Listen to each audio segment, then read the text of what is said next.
Bwana Yesu asifiwe sana. Tunakushukuru Bwana Yesu kwa ajili ya magharibi ya leo. Ulibariki neno lako, tunahitaji uwepo wako uwe pamoja na sisi na nguvu zako zitamalaki katika jina la Yesu. Amen. Amen. Bwana asifiwe sana. Amen. Nasema wakati wa jioni tunataka tuingie katika sehemu ambayo itakayoweza kusababisha vijana utambulisho wao wanahitaji wasimame kama nini.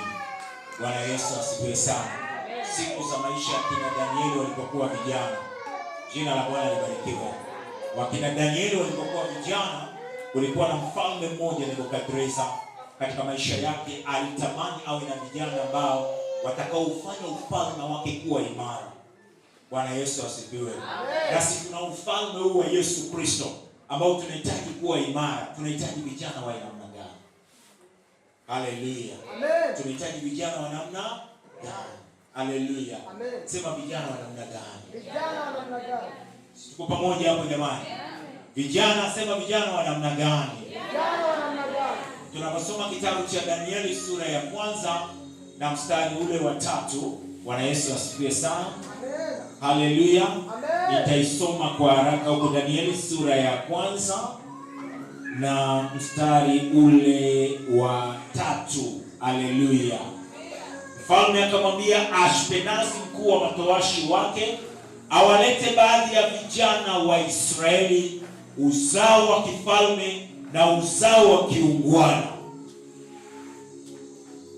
vijana wasio na mawaa, wazuri wa uso, wajuzi wa hekima, werevu kwa sababu ya maarifa yao, wenye ufahamu wa elimu, watakaoweza kusimama katika jumba la mfalme. Tena aliwaambia wafundishe elimu ya Ukaldayo na lugha yao. Bwana Yesu asifiwe sana. Amen. Kulikuwa na vijana ambao mfalme aliwahitaji ili ufalme wake usimame imara. Akasema vijana na wahitaji ni wa namna hii. Bwana asifiwe sana. Amen. Na sisi tunajua tuna ufalme ambao tunaotumikia, kwa sababu Yesu aliwaambia wanafunzi wake, aliwaambia Wayahudi, tubuni kwa sababu ufalme wa Mungu umekaribia. Ule ufalme hauwezi kutumika na watu ambao wasiokuwa na sifa kama hizi. Bwana Yesu asifiwe. Amen. Ule ulikuwa ni ufalme wa Nebukadreza, lakini aliwahitaji watu ambao wanaotoka katika taifa la Mungu. Sijui mnanisikia? Hakuwahitaji watu wanaotoka kwenye dunia, ila aliwahitaji watu wanaotoka katika taifa la Israeli. Ndani ya taifa la Israeli walijua watu huko ndio kutatoka vijana ambao wanaoweza kusimama mbele ya mfalme na ufalme ukasimama imara siku za Nebukadreza. Bwana Yesu asifiwe sana. Haleluya wapendwa. Yaani kama hujalitambua, kwa sababu angejua ya kwamba angetafuta wazee, angetafuta watu ambao wenye umri mkubwa, watu wazima ambao wangeweza kufanya vitu ambavyo vingeweza kumsaidia kwenye ufalme wake. Lakini alisema, anamwambia Ashpenazi, mkuu wa matowashi, nitafutie watu kutoka Israeli, manake nitafutie watu waliookoka. Sijui mnanisikia? Tunakoelekea si wafichi, ila msikie unabii. Tunakoelekea walokole watasimama katika Yesu. Kwa sababu tunapoiangalia dunia, watu wote wameoza, watu wote wamepotea. Itafika saa watu watatafuta watu wa namna hii wasimame kwenye zamu. Jina la Bwana libarikiwe. Amen. Bwana asifiwe. Amen. Mimi ninachowaambia, tatizo bado hamjaelewa Mungu. Unaanza kufikiria mimi sijasoma. Yusufu alisoma wapi akawa waziri mkuu wa kwanza Misri? Alisoma wapi Yusufu? Yusufu kilichomfanya aende kuwa waziri wa kwanza katika nchi ya Misri, walisema tupate wapi mtu ambaye ana roho wa Mungu. Kilichoangaliwa ni roho ya Mungu iliyokuwa ndani yake. Bwana Yesu asifiwe. Amen. Vingine ndio mimi nasema, ukiwa na Roho Mtakatifu na kila kitu. Sijui mnanielewa tu. Bwana Yesu asifiwe sana. Mimi wakati mwingine sisemagi vitu vya kupapasa, kwa sababu watu bado hawajamuelewa Mungu. Niwaambia mtu na kipawa cha Mungu na lalaje na njaa wewe. Bwana Yesu atusaidie. Amen. Unaye kusikia Yesu analala na njaa? Sema wewe wokovu wako ni nusu na nini?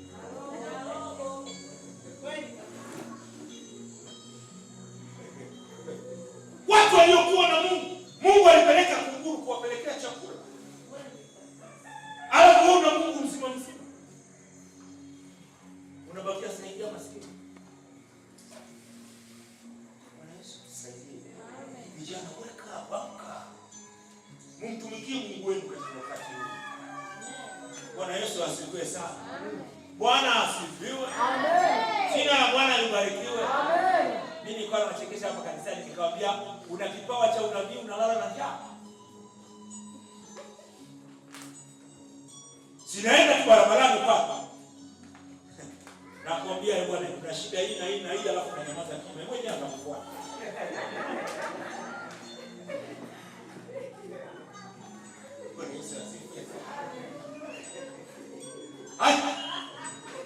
Hayo maswali atajiuliza.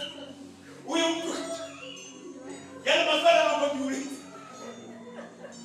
Ndio pale wewe unapomwambia fuata hiyo yule asante.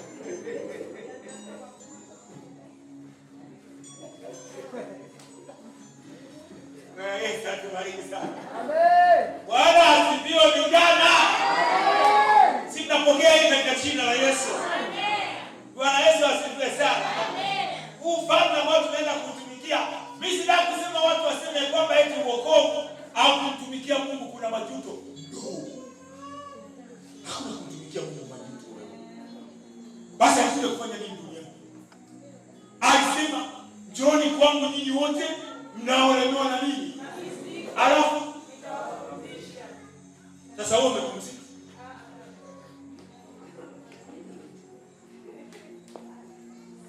Ujiulize kupumzika.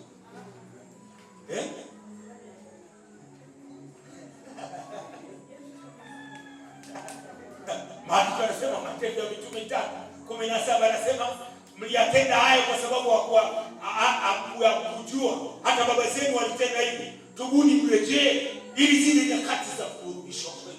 Wewe ushakumbuka. Kila siku. Jana ni mwa kiuno, kesho kwa shingo, leo nimelala vibaya. Sasa hakuna siku wewe baba, tunakwenda kula kwako. Kwa Isaac huyo. Bwana Yesu asifiwe sana. Unapoanza kusema kwamba aliambia Daudi wakati anaomba katika Zaburi ya 42, anamwambia Mungu, ni lini nitakapoonekana mbele zako? Watu wananiuliza mchana kutwa, yuko wapi Mungu wako? Wanakuuliza yuko wapi Mungu wako na wakina nani? Wanakuuliza yuko wapi Mungu wako wakina nani? Wakina nani hao? Ndio anakuuliza yuko wapi Mungu wako? Na wewe Mungu wako yuko? Yuko ndani ya moyo.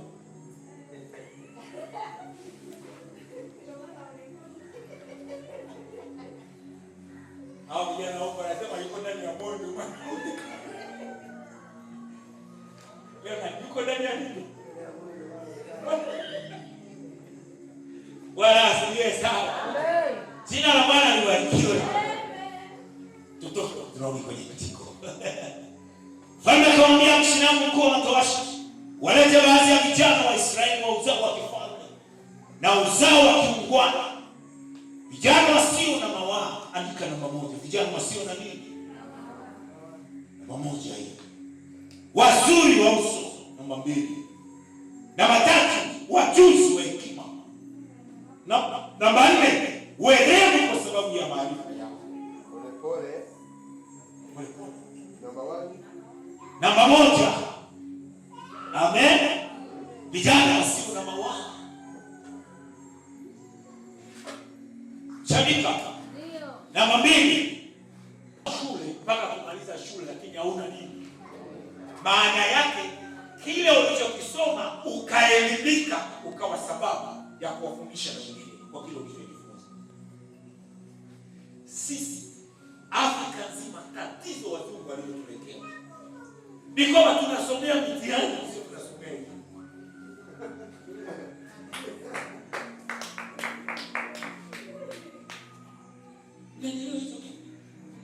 Ndio maana mtu akimaliza darasa 7 akifeli, akimaliza form 4 akifeli, au akimaliza form 6 akifeli, anaona amefeli maisha. Nani anakuambia wewe?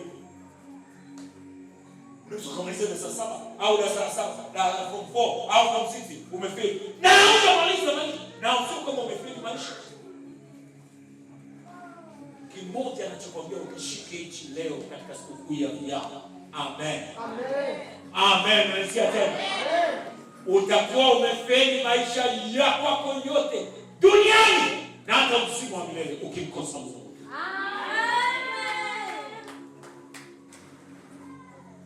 Jina la Bwana libarikiwe. Haleluya, anasema tena. Haleluya. Vijana werevu wa elimu, maana yake kile unachokisoma unakimasta na uko tayari kumsaidia mwingine kwa kile ulichokisoma. Bwana Yesu asifiwe sana. Sisi wakati mwingine tunasoma vitu ambavyo sijui basi Mungu atusaidie. Unafundishwa mengi wakati mengi undai. Bwana Yesu atusaidie sana. Haleluya. Elimu ambayo tunahitaji ifanye ni elimu ambayo inayotuwezesha kwamba maisha haya hata lolote litakalotokea niko tayari kuishi. Kwa sababu maisha tunaishi leo, niliwaambia jana niliwaambia hivi. Jana watu walicheka waniambia kwa sababu ya kutokuwa na akiba. Sijui unanisikia. Kukosa nini? Mimi nikawachekesha watu. Lazima uwe na akiba kwa sababu juu atukai na Yesu tunakaaga na shetani. Watu wakacheka sana. Tunakaaga na nani? Yesu atakuwa anakupa raha. Shetani anakuja kukupiga kibao. Angalia kuna akiba uliyokuwa nayo. Na unaenda unaona kuomba kwa mtu naye anakuambia sina. Kwa sababu asilimia kubwa ya watu tunaokaa nao ni mashirika, lakini sio wanafunzi wa Yesu. Wakristo wengi ni washirika lakini sio wanafunzi wa Yesu. Yesu anasema kwamba watu watawatambua nini mkipendana ninyi kwa ninyi. Yesu anasema kuwa washirika kwa sababu eti mkishirikiana hichi na hichi ndio mtakuwa wanafunzi wangu. Mtakuwa wanafunzi wangu mkipendana ninyi kwa ninyi. Bwana Yesu asifiwe sana. Amina. Akasema nichagulie watu wanaotoka kwa taifa la Wayahudi wa Israeli. Jina la Bwana libarikiwe. Vijana wakiungwana. Amen. Vijana hao licha kwamba baadhi ya uzao wa kifalme na uzao wa kiungwana, vijana wasio na mawaa ni nini? Jina la Bwana libarikiwe. Vijana ambao hawana nongwa, hawana tatizo mtu na mtu. Unanielewa? Unanielewa vijana? Yaani kuna kijana tunaweza kuwa naye hapa, ana huduma nzuri, ana karama nzuri, ana kitu kizuri cha Mungu, lakini wao kwa nao ukimkosea kidogo tu anasusa.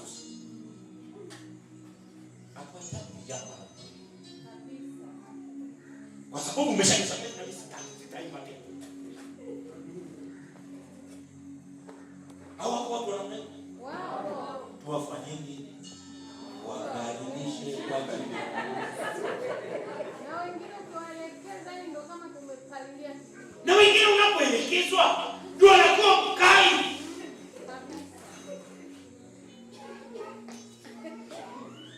Tuwafanye nini?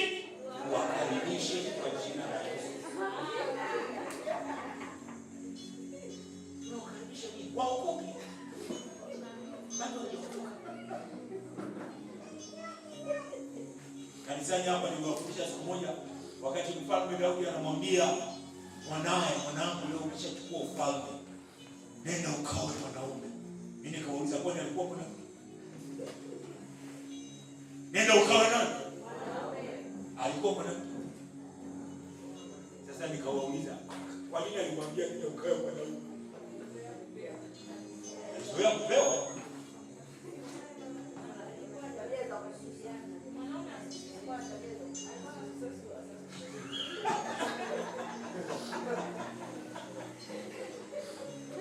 Bila kulisikia. Nenda ukawe mwanaume. Mwanangu mimi naondoka naenda njia ulimwengu wote. Umechagua ufalme huo. Nenda ukawe mwanaume huko. Alikuwa mwanaume. Alikuwa na lakini akawa mwanaume kwa nini? Alikuwa akapambana. alipokuwa nyuma tukumanga nao mwanaume akajitegemea. Kwani wanawake wajitegemea? Unajitolea kwa watu.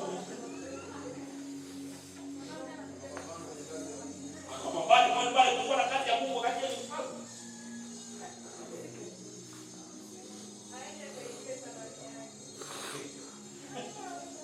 Jina la Bwana libarikiwe. Haleluya. Amen. Hao vijana wasiokuwa na mawaa. Hakutaka kuniambia wakae mwanaume mpaka mimi hela. Si vijana ndio wenye nguvu na hela. Jina la Bwana libarikiwe. Haleluya. Vijana wasiokuwa na mawaa, maana yake vijana wasiokuwa na busara. Paulo anamwambia Timotheo akiwa kijana, mwanangu Timotheo, jionyeshe umekubaliwa na Mungu na umekubaliwa na Mungu. Maana njia mojawapo ya kijana atakayeweza kufanya, lakini ajue kumpendeza Mungu, akupendeza. Bwana Yesu asifiwe sana. Amen. Wasiokuwa na mawaa, wasiokuwa na usari, watu ambao hawajui kulaumiwa kila wakati. Anapojiona amekosea, yuko tayari kushuka. Nisamehe kwa sababu hili jambo sikuelewa. Amen. Jina la Bwana libarikiwe. Amen. Haleluya. Amen. Kuna vijana ambao wa kizazi hichi mimi napendaga nikiwasikia hizo lugha zao siwapindi kusikia kweli. Ukimwambia kitu anakwambia wewe hujui. Nini bwana? Hawako na maiki. Tuwafanye nini?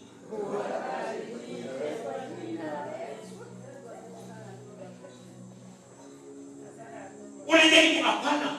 Hichi kitu kaa kiweke hivi kifanye hivi. Wewe hujui. Sasa wazee wanaolewa wewe hujui. Hata mzee anakwambia na wewe hujui. Yeye alishawahi kuwa mzee akawa kijana ndio kaleta. Kwanza najua yeye. Aliniambia mtu mmoja ile hekima mpaka leo nilikuwa naongea kwenye bodaboda wakati nakuja naye akaniambia mzee wangu unanipa hekima, nikamwambia naye nakupa hekima.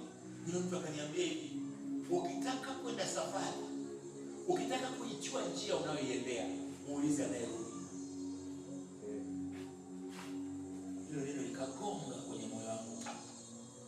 Ukitaka kuiendea njia, utake kuijua, muulize anayerudi. Sio muulize anayeenda. Wameelewa Kiswahili hapo vijana. Vijana wameelewa hivi?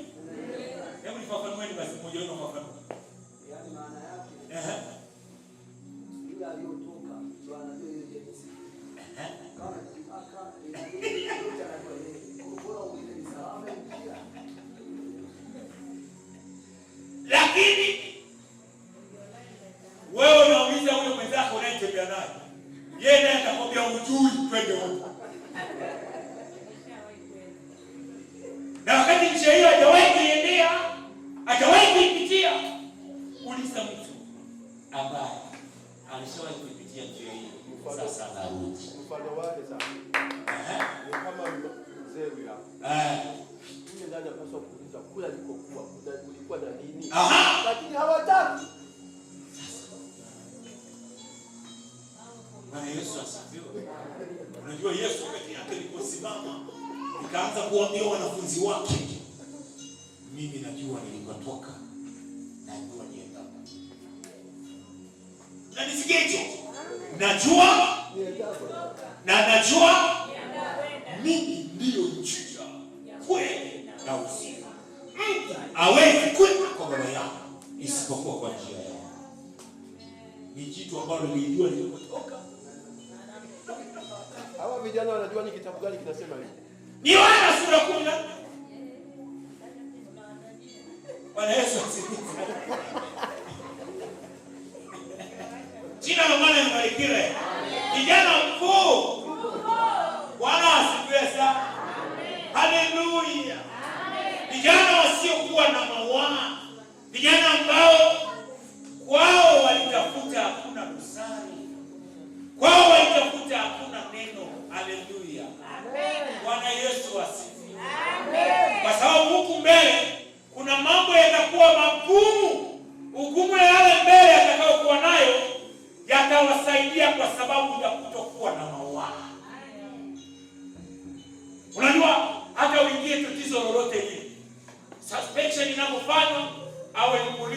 wengine wakianza kutaka kujua ya kwamba wewe ulifanya lile neno au hujalifanya, sijui unanisikia, mtazamo tu wa maisha yao, mtazamo wa maisha yake utawajulisha kabisa huyu hakufanya. Bwana Yesu asifiwe. Amen. Bwana asifiwe. Amen. Jina la Bwana libarikiwe. Amen. Mimi siku moja nilikuwa kukamatwa tukiwa lundo ya watu. Tena ndio naokoka. Tukiwa lundo la watu tumekamata kama watu 6 hivi na polisi. Alafu kila mmoja anafika na ulizo yeye na mimi. Wewe jina lako nani wewe? Polisi mmoja akaniangalia mimi anaitwa nani? Nikamwambia mimi naitwa Grace Badala. Wewe toka. Ondoka. Lakini ni mageni. Kwa sababu sikuwa na maua.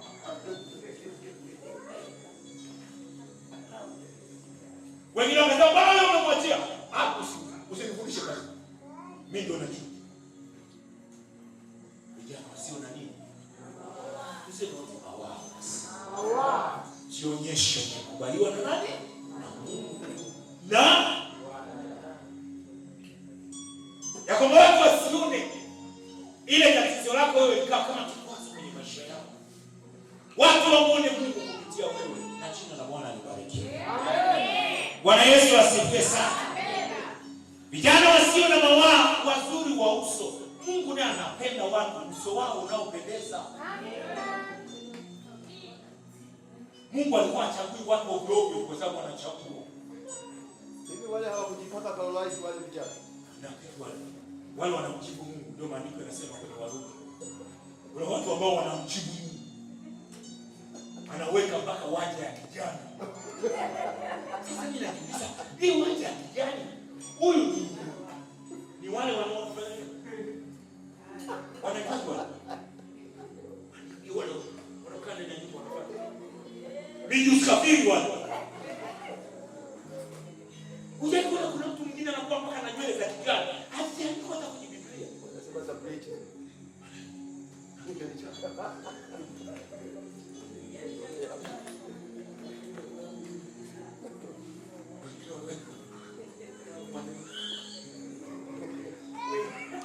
Wengine wameweka ndevu za mkao.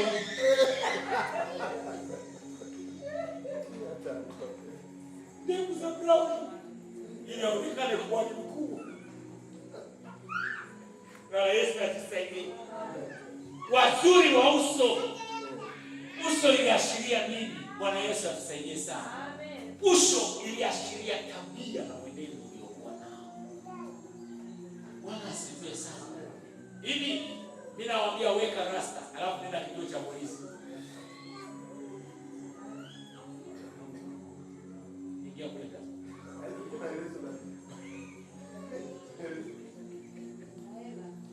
Maelezo umeingia kule utatoka na nini? Lakini uko smart. Uko mavazi yako tu yanamdhihirisha Kristo. Na appearance ya kwako tu inamdhihirisha Kristo mbele yako kwa sababu unasimama mbele ya Bwana. Jina la Bwana libarikiwe. Bwana apewe sifa. Vijana wazuri wa uso. Wanasema werevu, sawa eh? Bwana asifiwe sana. Acha niangalie ile neno kidogo. Wajuzi wa nini? Wajuzi wa hekima. Bwana asifiwe sana. Haiwezekaniki kijana ukaishi bila kukosa karama ndani yako. Hiyo haiko. Mimi nawaambia aliyezaliwa hapa duniani, kila mmoja aliyekuja hapa duniani ana karama yake. Kwa sababu hatuishi kwa sababu ya kazi tunazozifanya. Tunaishi kwa sababu ya kile Mungu alichoweka ndani yetu. Kuna watu ambao wamesomea uchumi lakini leo wanauza sokoni Kariakoo. Kwa sababu hawaishi kwa kile walichokisomea. Kuna watu madaktari wamesomea mpaka mwisho wa madaktari, lakini leo unawaona wanauza mitumba pale. Anaishi kwa yule daktari? Anaishi kwa nini? Maana yake kanisa ndio linatakiwa liwe na vipawa vyote. Sijui mnanisikia? Kanisa, vipawa vya unabii wanavyopewa kanisa si vya kuambia watu mambo ya mbinguni. Kipawa cha unabii wakati mwingine kifanya watu kazi cha kuwatia watu moyo na kuwajulisha wao ni wakina nani wanahitajika wafanye. Amen. Bwana Yesu asifiwe sana. Amen. Unajua unabii wa Agano la Kale na unabii wa Agano Jipya una mabadiliko makubwa sana. Amen. Unabii wa Agano la Kale ulikuwa uruhusiwi kumkemea nabii. Nabii akisema ndio imekuwa hivi. Sio Agano Jipya. Agano Jipya Mtume Paulo anasema na manabii wanene wawili wengine wapambanue. Amina. Sijui unanisikia wewe? Wewe ukisema hicho nabii nimesema na itakuwa hivyo hivyo. Bwana wewe sio Agano Jipya hilo. Kwa sababu unabii wa Agano Jipya walikuwepo watoto wa Filipo ambao walikuwa wanatabiri kwenye Matendo ya Mitume. Alikuwepo nabii Agabu ambaye alikuwa katika Agano Jipya. Na yeye alishika mshipi, akauchukua ule mshipi akaufunga. Huyu ambaye anayetabiri habari zake mimi ni nabii Agabu, anakwenda kufungwa na kuteswa sana huko Yerusalemu. Anatoa unabii kwa ajili ya Paulo. Paulo akasema, si tu kwa ajili ya kuteswa, niko tayari kwa ajili ya kufa. Niko tayari kwa ajili ya kufa. Kwa sababu akawaambia, kwa nini kunivunja moyo? Unabii sio kuvunja moyo wewe, unabii ni kutia moyo. Amen. Tunahitaji vijana na kiungwana. Wewe lazima mpokee karama katika jina la Yesu. Amen. Bwana Yesu asifiwe sana. Sikia kijana, mimi nilikuwa nawaambia kijana ambaye ni Yusufu, sijui unalisikia. Kuna wakati lazima uwe na karama itakao kutoa kwenye maisha. Amina. Usiwe na karama ambayo itakao kutesa kwenye maisha. Kuna karama unachokipata inakutoa kwenye maisha. Kuna karama ya kuona ndoto, alafu utafsiri ndoto, utateseka. Kazi yako kuota, ila hiyo ni kweli. Tunamtia bali kwa kusema hiyo ni kweli. Kwa sababu gani? Mimi kwa kweli nafurahi sana. Wewe changamka kabisa, tena ufurahi uchangamke. Nina mdogo wake na mama Kakobe. Aha. Nilikuwa namshuhudia neno kule Kigoma. Alafu rafiki yangu mzuri sana. Mdogo wake. Na ni Waislamu. Ndio. Lakini leo huwezi kuamini. Ana escort mgongoni. Alafu anatengenezewa mazingira safi. Huwezi kuamini kwamba itakuwa nyumba yake. Leo twende Dar es Salaam, twende Kenya, twende watu ukimwangalia. Niwe nilikuwa nakaa naye. Niko busy nisubiri kidogo. Yaani yuko busy kwenye kazi ya Yesu. Bwana asifiwe sana. Unajua unapewa karama. Bwana asifiwe sana. Unaweza ukapewa karama lakini haiwezi kukutoa kidelea. Kwani alikuwa na ufalme Sulemani?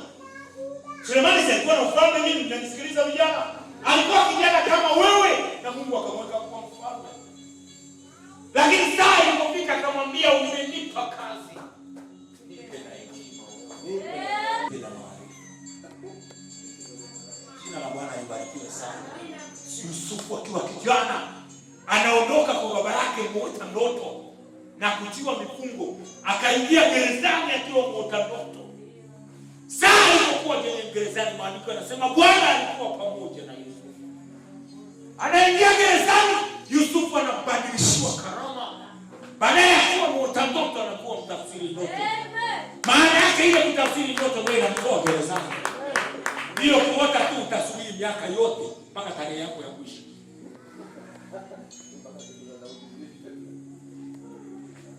Lakini angalia alipokuwa mlengani, kipawa cha kutafsiri ndoto kilipofika, kila mtu mwenye ndoto alikuwa anakuja kwake. Bwana wewe, kijana, upokee hili katika jina la Yesu. Amen. Usijione mnyonge, ninakwambia. Usijione mnyonge. Wewe ni mtu ambaye una majibu ya maswali ya watu wengi. Una majibu ya maswali ya watu wengi. Anafika pale anamtafsiria wa kwanza, anamtafsiria wa pili, lakini wa pili anamwambia, Yusufu anamwambia, utakaporudi kwenye kiti cha ufalme unikumbuke. Alipofanya kazi kule,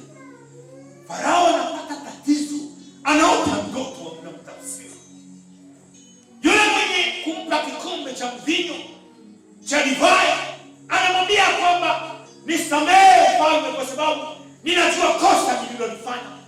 Kule gerezani kuna mfungwa na Mwebrania kule, nasema umefungwa, unaenda kufunguliwa katika jina la Yesu. Haya sio maisha, mnanisikia mtu wa Mungu? Haya sio maisha. Bwana Yesu atusaidie.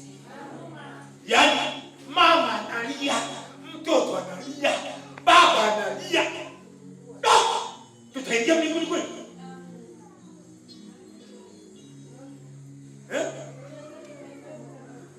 Utaingia umechoka. Unachoka nini kwa hiyo utakuwa na mwili huu?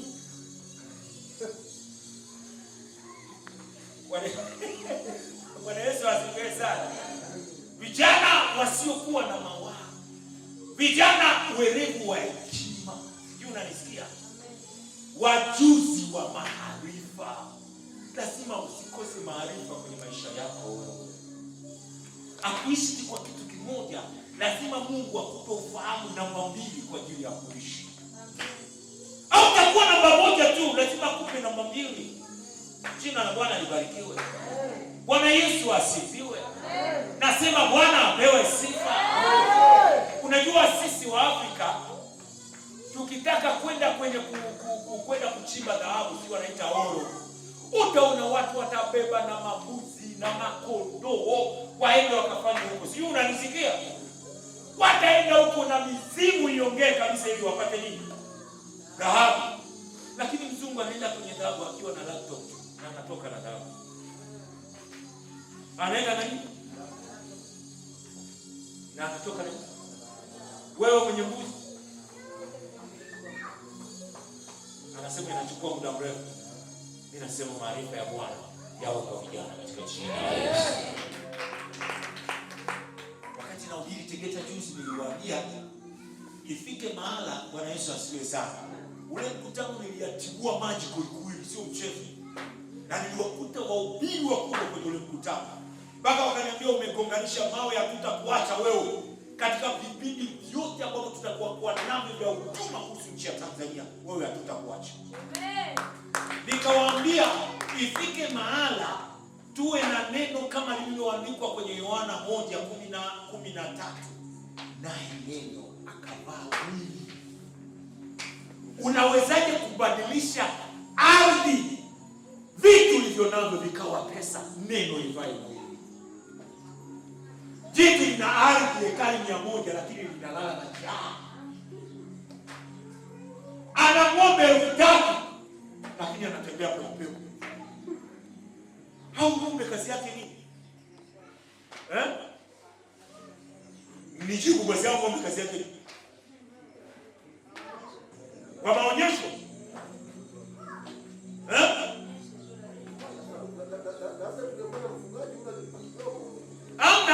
Mnajua huyu jamaa na ng'ombe wengi, huyu sio mchezo, lakini unakuta nguo yake hapa imechanika.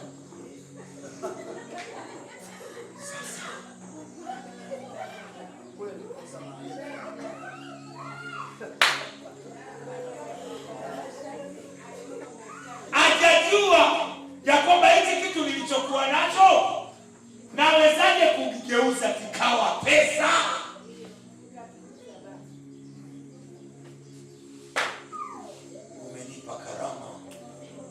Nipa shuka nisikia watu wa Mungu, umenipa karama, nipe na maarifa na hiyo karama. Jina la Bwana libarikiwe. Vijana msikie kwenye anasema kwa sababu anajua kuna mambo yatatakiwa maarifa huko mbele kwenye ufalme utakaposimama. Haleluya. Vijana wakiungua wasiokuwa na mawazo. Paulo anamwambia Timotheo, jionyeshe umekubaliwa na watu na umekubaliwa na Mungu. Bwana Yesu asifiwe. Uwe safi. Unanisikia? Uwe nini? Safi. Kijana lazima unakuwa smart, unakuwa safi. Hakuna usela hapa, tutaki maisha ya usela. Ndio unamwambia mtu, bwana mbona nguo yako ni safi, bwana nani ananiona? Hapana, fua hiyo nguo.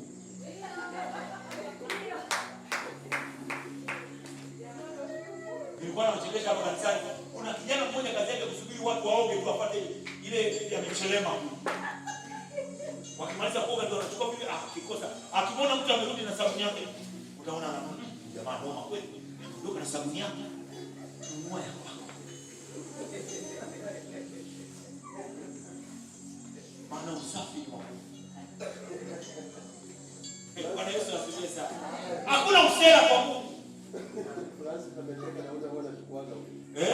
Francis unaona anacheka sana. Bwana chukua na wekana.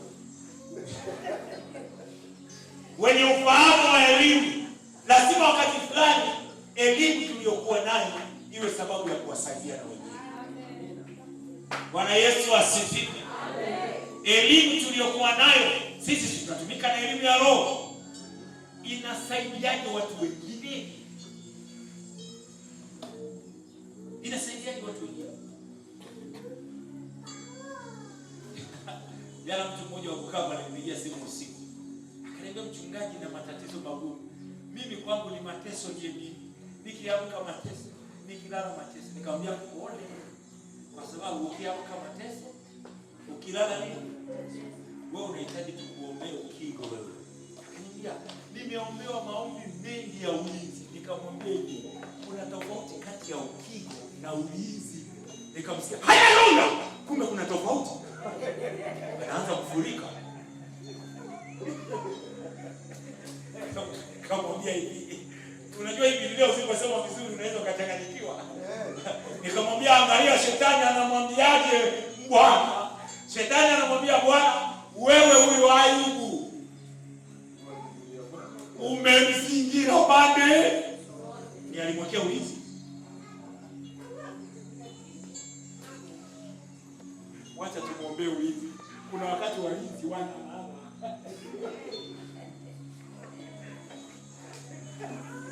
kuna wakati walinzi, kwa sababu hata Biblia inasema mlinzi uko wapi? Biblia inasema mlinzi uko wapi? Amka wewe mlinzi. Walinzi kumbe wakati mwingine, lakini sukutu kwa hiyo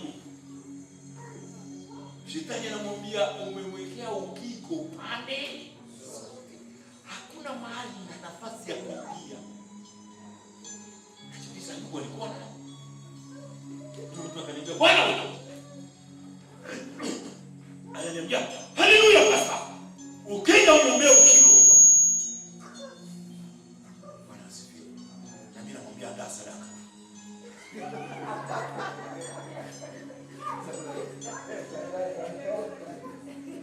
Ya Kaisari ni nani?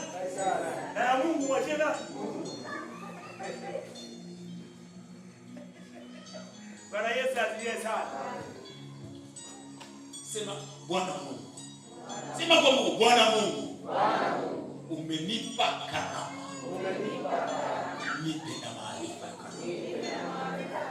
Katika jina la Yesu. Amen. Bwana Yesu asifiwe sana.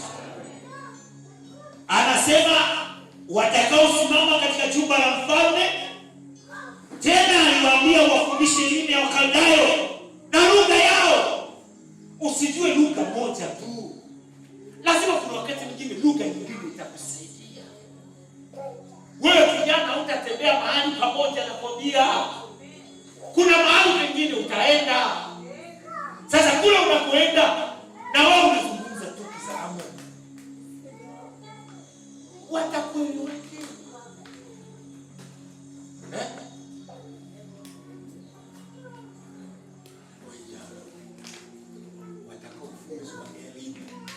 Kujua lugha angalau zingine. Sijui mnanisikia watu wangu. Utanena lugha za malaika na tutanena lugha za duniani. Hizi lugha za duniani tunaweza kusema, lakini utafika mahala watahitaji angalau uongee lugha nyingine. Bwana asifiwe. Tuko tayari kuongea lugha nyingine? Vijana, tuko tayari kuongea lugha nyingine? Ili kwa sababu destiny yako au hatima yako haitategemea na hiyo lugha uliyokuwa nayo. Kwa sababu kuna upenyo mwingine utakapokuja utahitaji lugha ya yule mtu akuelewe. Siku hizi kuna tatizo moja gumu sana. Ukapata mzungu anataka kukusaidia. kusaidia na wewe ujue Kiingereza, umepigwa. Unanielewa? Leo nabii mzungu kafurahia uimbaji wako, anahitaji aongee na wewe namna gani ya kukusaidia. Wewe unaambia mimi sijui Kiingereza. Ongea na yule jamaa. Jamaa pale anapiga pale. Anaambia I'm going to give him $1,000. Jamaa amesema hivi, anataka kukupa $200,000. Kumbe $1,000 ni milioni 2. Lakini nitampa vipi? Jamaa anamwambia, amesema kwanza upitishe kiwango, alafu ndio utampa. Umechukua kulipa.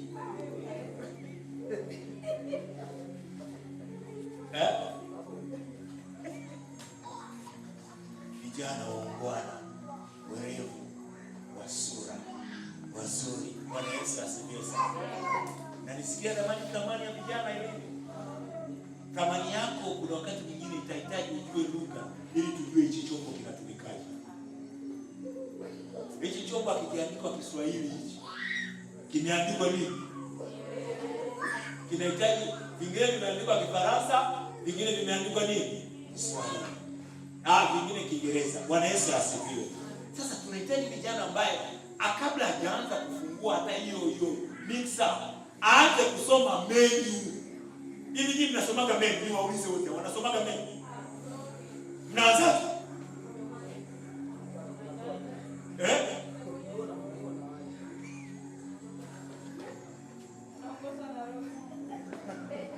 Mixer tunaongoza na roho.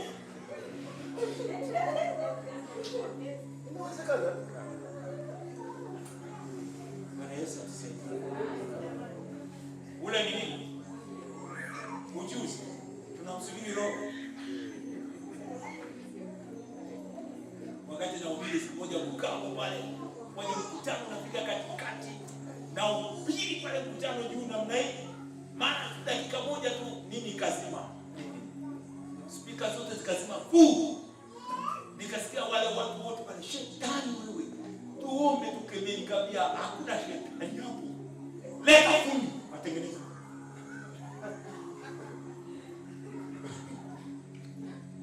Nikamwambia kemeni basi muone kama itawa.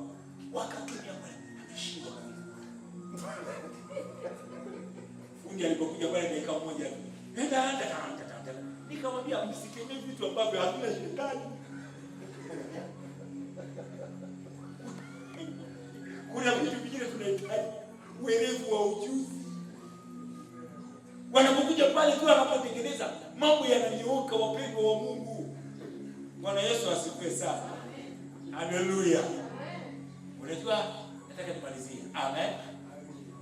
Wakati hao vijana wanachaguliwa wasimame mbele ya mfalme. Wakafika mahala mfalme akawaambia, ndio lazima ujitambue ili dunia isikuteke. Amen. Lazima ufanye nini? Ujitambue ili dunia isikuteke. Mfalme akasema, ukiwapata watu hao, uwape nyama, uwape chakula vinono, usisahau uwape na mvinyo. Maana nataka watu watakaokuwa na shepu nzuri, watakaosimama mbele yangu mimi au mbele ya kiti cha mfalme wakiwa wamenawiri, wamependeza. Daniel, Shadrach, Meshach na Abednego wakamwambia mfalme na wakamwambia yule Ashpenaz, chakula chako kipotelee mbali, sisi tunajichua tu wapi. Karama, kipawa kilichokuwa nacho, chakula chake ni maji na mtama. Wakasema maji tu haya na mtama kweli wanaweza wakanawiri. Wakasema tupe wiki moja tu utone. Wengine hivi Mwafrika wa leo apewe kunywa kidogo pombe, inakuwaje? Hivi anataka kunywa kidogo? Na wauliza jibu, niambie wote hapa vijana. Ukiambiwa uonje, si ndio unakula?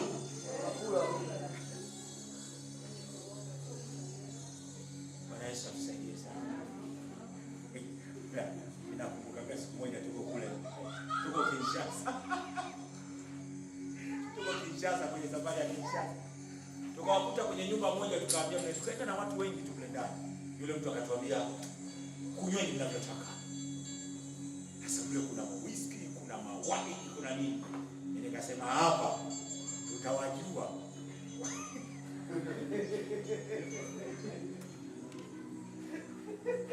Nilikuwa na vijana wengine hatukuwa nao kwenye kundi letu. Nilipofika usiku wa manane nasikia hivi sasa hivi saa 8 hao watu hawajalala. Kumbe wamepiga zile waini. Hala. Tena wanaimba nyimbo za Mungu. Mwokozi wetu anatupa furaha dunia.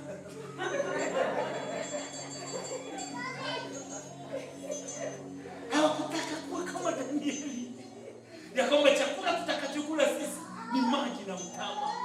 Walipopewa zile siku, akamwambia tupeni siku za kutuangalia mwezi kuona. Kijana anasema hivi, hautaishi kwa sababu dunia inasema hivi, utaishi kwa sababu Mungu anataka uishi. Bwana Yesu asifiwe. Si nimewambia kwamba yule alienda kula kule na nguruwe alirudi amedhoofika kwa sababu aliifuata dunia, lakini akijua nyumbani mwa baba yake kuna kila afya ambayo alihitaji. Wakina Danieli walikwenda kuwatazama, wamependeza namna ya kile ambayo haijawahi kuwa. Ishi kama wewe, usiishi kama watu wanavyotaka. Amen. Ishi sawa sawa na Mungu alivyokuumba. Sijui mnanisikia watu wa Mungu? Nataka kusema neno karibu. Bwana Yesu asifiwe sana. Amen. Hawa vijana wamekataa kula chakula. Wamekataa kwa nini? Maji na mtama. Yes. Kwa nini hawakukataa majina ambayo yametokana na wao? Majina yao? Ni vizuri. Maana yake Daniel anaitwa jina jingine wakati jina la Mungu. Hilo ni zuri kwa sababu mwingine utatambulika, utaitwa jina sawa sawa na kazi yako utakayoifanya. Nenda ni walipa jina. Sio anachosema? Danieli ilikuwa sio jina. Jina la kazi wanayoifanya ni Ashkelon. Jina la kina Danieli ilikuwa ni Shadrach, Meshach, Abednego na Azaria. Hayo ni majina ya kipagani. Yana nguvu kulingana na kazi waliyoifanya. Kwa sababu hata jina la Musa aliyeitwa na mtu ilikuwa jina la kipagani. Musa aliitwa jina la Mungu. Aliitwa na binti Farao kwamba huyu ataitwa nani? Musa. Mbingu inakubali na dunia inakubali. Sijui unanisikia hicho kitu? Utaitwa kila mtu na jina lake kulingana na kazi aliyokuwa nayo. Jina la Bwana libarikiwe. Bwana asifiwe. Walipoonekana wamenawiri, watu wakaanza kuonea wivu. Na wao wakasema kuna wingi kwetu hakujatokana na dunia, kumetokana na Mungu ambaye tunayemwabudu. Saa ikafika ya vile walivyokula vikaonyesha kazi walioifanya. Wakatokea mkono umeandika mene. Hawatahitaji watu waliokunywa pombe huko. Wala haitahitaji watu wanaokula nyama. Kule inahitaji watu wanaokula nini? Mtama na maji. Falme uishi milele. Achana na hao wapagani, hao wanajimu, hao watu wenye elimu ya ndoto. Wacha tukamwombe Mungu wetu atupe tafsiri ya hayo mambo. Amen. Ndio mnanisikia watu wa Mungu? Amen. Hatutaishi kwa sababu dunia inasema nini. Tutaishi kwa sababu Mungu anataka nini kwenye maisha yetu. Tukiishi hivi vijana, nawaambia hakuna kijana atakayepungukiwa kitu hata mfukoni mwake katika jina la Yesu. Kwa sababu Biblia yote inakamilishwa. Ninaambia Biblia yote inakamilishwa na neno moja tu. Utakapoisikia sauti ya Bwana Mungu wako na kuyashika na kuyatunza haya nikuagizayo leo, ndipo nitakapokutukuza juu ya mataifa yote. Ninakutukuzaje? Utabarikiwa mjini, utabarikiwa shambani, utabarikiwa kabla ya kugandia, itabarikiwa kazi yako ya mikono. Sijui unanisikia hicho kitu? Mungu anajitukuza kwa vitu vitakavofanya katika mikono yako. Mungu anajitukuza kwa sababu unajua kuabudu wewe. Bwana Yesu atubariki sana. anakutukuza kulingana na vile vitu unavyofanya wewe. Bwana Yesu asifiwe. Nasema Bwana Yesu asifiwe. Hawa vijana walipofika pale akamwambia mfalme uishi milele kwa sababu sisi ni vijana tusiokuwa na mawaa. Tutoe tafsiri ya hili. Anasema mene, tekeni, pereze. Mene, ufalme wako umepimwa. Umeonekana umepungua. Sijui unanisikia. Kama ufalme wako umeonekana umepungua, maana yake kuna shauri baya juu ya maisha yako wewe. Haleluya. Nasema haleluya. Vijana wasiokuwa na mawaa, tuko tayari kutokuwa na mawaa. Haiwezekani kijana wewe tu kila wakati wa kuseme wewe tu, haiwezekani. Badilika basi. Tunakupenda, tunafurahia huduma uliokuwa nayo. Badilika basi, vitu ambavyo watu wanakwazika navyo. Usiwe na mawaa. Bwana Yesu asifiwe sana. Bwana asifiwe sana. Nasema Bwana asifiwe. Uwe kama Timotheo. Paulo anamwambia uvipige vita vizuri kwa unabii uliokuwa ndani ya maisha yako. Ulilinde kile ambacho utamani kilichowekwa ndani yako. Hakuna anayeweza kushinda asiposhindana vizuri. Anamwambia uwe tayari wakati unaofaa na wakati usiofaa. Unapokutana na mzee, muone kama baba. Unapokutana na vijana wenzako, ongea nao kama ndugu. Unanikuta kijana mmoja kazi yake mimi kila nikimwambia wanisikii, mimi nimeamua kwa hawasikii, wakiongea naye kama ndugu. Unasema mtu kuelewa ni leo? Nauliza, unasema mtu kuelewa ni leo? Nauliza tena, unasema mtu kuelewa ni leo? Sio rahisi kuelewa leo. Kuna mtu unamwambia leo anaelewa kesho. Na kuna mtu unamwambia leo anaelewa kesho kutwa. Lakini simama kama Timotheo kwenye maisha yako. Timotheo wa pili, sura ya 2 na mstari wa 20. Paulo anazungumzia habari ya nyumba. Ndio tunamalizia hapa. Amen. Anasema katika nyumba kubwa. Anasema habari ya nyumba mingi kubwa. Katika nyumba kubwa anasema viko vyombo vya namna. Shika hilo, viko vyombo vya namna. Anasema kuna vingine vya udongo, kuna vingine vya miti. Na sio kwa Mungu. Kuna vingine na nini? Vya udongo na kuna vingine vya miti. Alafu anazungumzia kuna vingine vya dhahabu. Jina la Bwana libarikiwe. Anamalizia kukanyaga akisema kuna vyombo vingine vina heshima na vingine havina heshima. Maana yake ni nini? Usimdharau ujana wako. Heshima Mungu anaiweka hapo tofauti na wewe unavyoangalia wale waliokutangulia. Kwa sababu waliokutangulia wanamaliza wendo. Wewe unatakiwa ushike batani ya kumaliza nao. Sio unanisikia watu wa Mungu? Vijana mnaelewa wanaosema hivi? Wewe unatakiwa ushike batani katika relay ile. Fimbo unaenda kuishika wewe. Mimi napenda mbio za relay kupita kawaida. Kwa sababu mbio za relay inaweza mkawa 10. Anaanza wa kwanza anamkabidhi mwingine. Mwingine anamkabidhi mwingine. Mwingine anamkabidhi mwingine. Yule wa mwisho tunamtaka awe na speed. Sijui unanisikia? Yule wa mwisho akishika kile kijiti anatoka baruti lisilokuwa la kawaida na anaenda anaipiga nini kama pa, lakini ashangilie. Tunashangilia wote.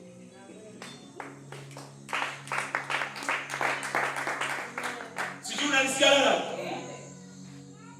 Akishinda yule wa mwisho waga ashangilie. Tunashangilia wote. Kwa maana gani? Nyinyi wote ni viungo katika mwili wa Kristo. Amen. Kimoja kikishinda, tumeshinda wote. Hakuna mtu akisema kwamba mimi najua mimi ni hii, mimi sijui ni hivi, mimi si no. Wote ni viungo katika mwili wa Kristo. Amen. Jina la Bwana libarikiwe. Amen. Bwana Yesu asifiwe sana.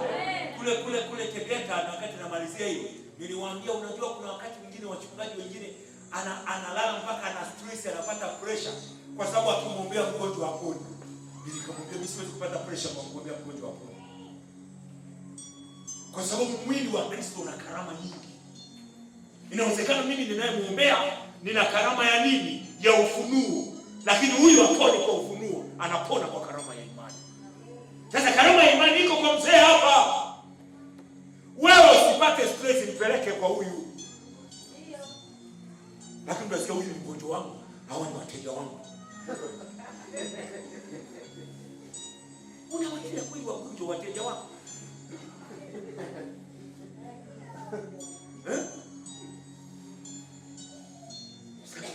Utasikia mtu kama sitaki waguse wateja wako. Umekuwa ni wateja. Ni shamba lako la nyanya kila wakati unaenda kuchuma. Mgonjwa mpaka anafika mahali anataka kufa kabisa. Jamani, mgonjwa huyu atakufa. Peleka kwa mtu mwingine. Inawezekana wewe una ufunuo. Umeona kweli tatizo, lakini anayeponya ni karama wa imani. Na karama ya imani amekwenda amekusa poni. Maandiko yanasema wengine Mungu akaweka karama za miujiza. Peleka kwenye karama ya miujiza. Kwa nini unapata stress wewe? Akipona sifa ni kwa Yesu, sifa ni kwako. Bwana Yesu asifiwe sana. Bwana asifiwe wapendwa. Jina la Bwana libarikiwe. Sifa zinakuwa kwa Yesu. Sasa unaumia kichwa. Mimi nilimwombea mgonjwa akaniona mimi sifai, ameenda kwa watu wengine. Acha aende kwa wengine wewe. Si aende kwa wengine. Bwana Yesu atubariki sana. Jina la Bwana libarikiwe. Timotheo anaambiwa viko vyombo vina heshima na vyombo vingine havina nini? Havina heshima. Heshima alikuwa anaizungumzia pale. Alikuwa anasema viko vyombo vina thamani na vingine havina thamani. Kijana ndani ya kanisa ana thamani kuliko kitu chochote. Amen. Kwa nini ana thamani? Saa ilipofika usema dakika 2 na maliza. Saa ilipofika maandiko yanasema Mungu anamwambia Abraham katika Mwanzo 22, "Unitolea mwanao wa pekee sadaka." Walipokuwa njiani, Isaka anamuuliza baba yake, "Kuni ipo, moto upo, kondoo wa sadaka ya shukrani yuko wapi?" Baba anamwambia, "Kondoo wa sadaka ya shukrani Mungu atajipatia." Walipofika katika mlima wa Moria, mikwaju iti hapo giza la kivuli katika nchi ya Kashiba ya aliondoka Ibrahimu asubuhi na mapema. Jo. Mimi ndio Ibrahimu. Bwana Isaka huyu. Tunaenda. Isaka ananiuliza, "Bwana moto upo. Mimi najua maana yako. Unapokwenda kuabudu lazima uwe na moto na kuni na nini? Na sadaka." Sasa sadaka iko wapi? Unaniambia mimi. Na mimi nakuangalia. Bwana, maana naanzia chini mpaka juu. Mungu atajipatia kweli. Twende Bwana. Kama ndio sadaka. Twende, wewe mbona unakaa? Utaki kwa sadaka?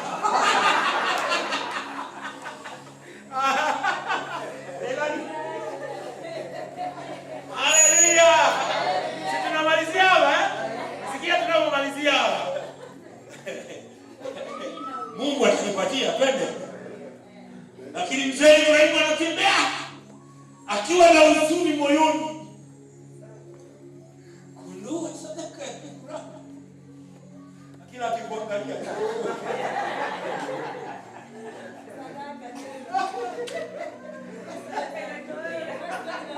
Hii sadaka yenyewe na nyuti.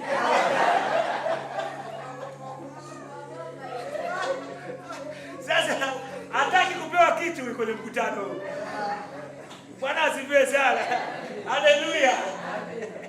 Walipofika kwenye mlima Moria, Ibrahimu alimwambia weka kuni. Wakapanga madhabahu. Kuni zikawekwa pale. Moto ukawashwa. Anatengeneza kuni. Mzee Ibrahimu weka kule kuni.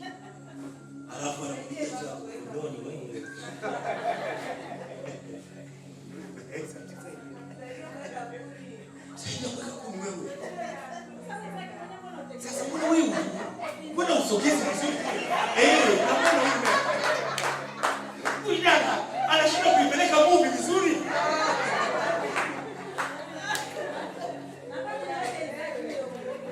Na jina lake wewe?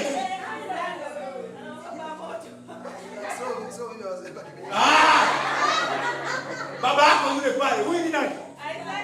Sasa hapa natolea mfano nimekosea.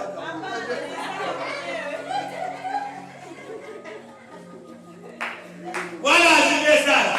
Hebu tumpembee Yesu na makofi na vigelegele. Wanaweka kundi. Nisaidie huko.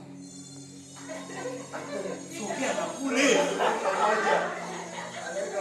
Alafu Mzee Ibrahim mandevu mpaka chini. Wewe ni mchezo. Anasema moyoni wewe fanya mchezo. Kondoni wewe. Jina la Bwana liwe. Amen. Amen. Baadaye anamwambia niwie rasi mwanangu. Mungu aliniambia.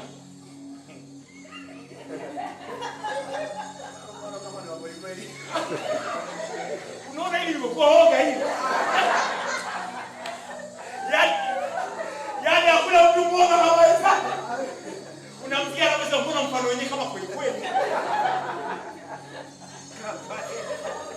Haleluya. Amen.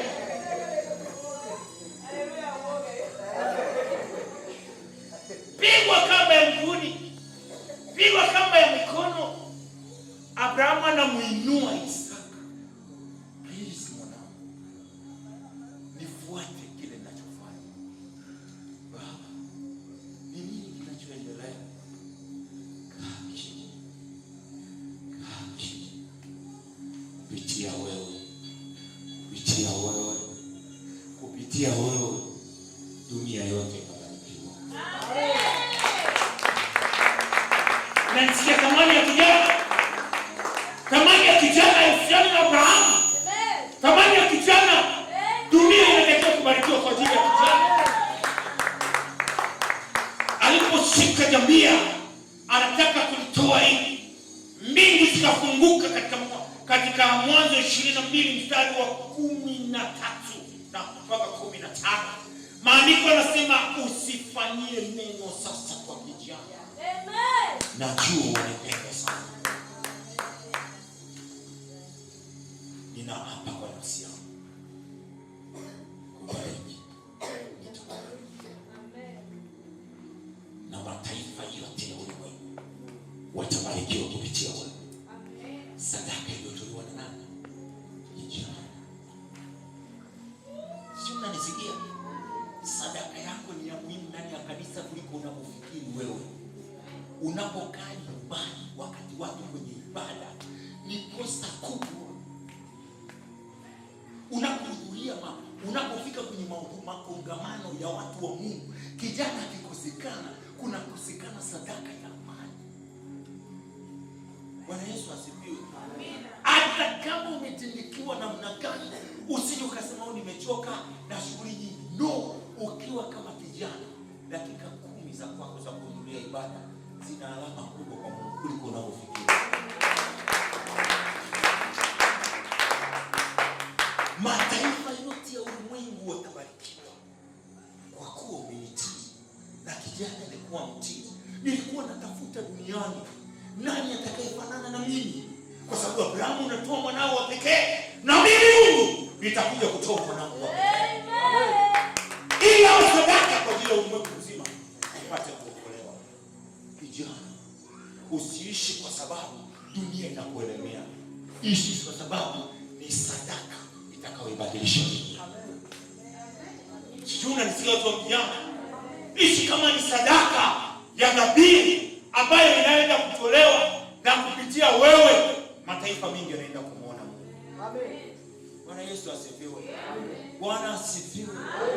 Bwana asifiwe. Bwana asifiwe. Thamani yako ni kubwa, Ibrahimu anaambiwa usifanye neno kwa kijana. Ninaogopa kusema neno lingine, nitasema miaka mingine inakuja, lakini alitufi kusema leo. Bwana Yesu asifiwe sana. Thamani ya kijana, thamani uliyokuwa nayo wewe, Bwana Yesu asifiwe sana. Amen. Ni ajabu, ndio maana Mungu alisema mkumbuke kuumba wako siku za maisha. Amen. Jina la Bwana libarikiwe. Amen. Makata. Wana wa Israeli walipovuka kuelekea Kanaani, hao wana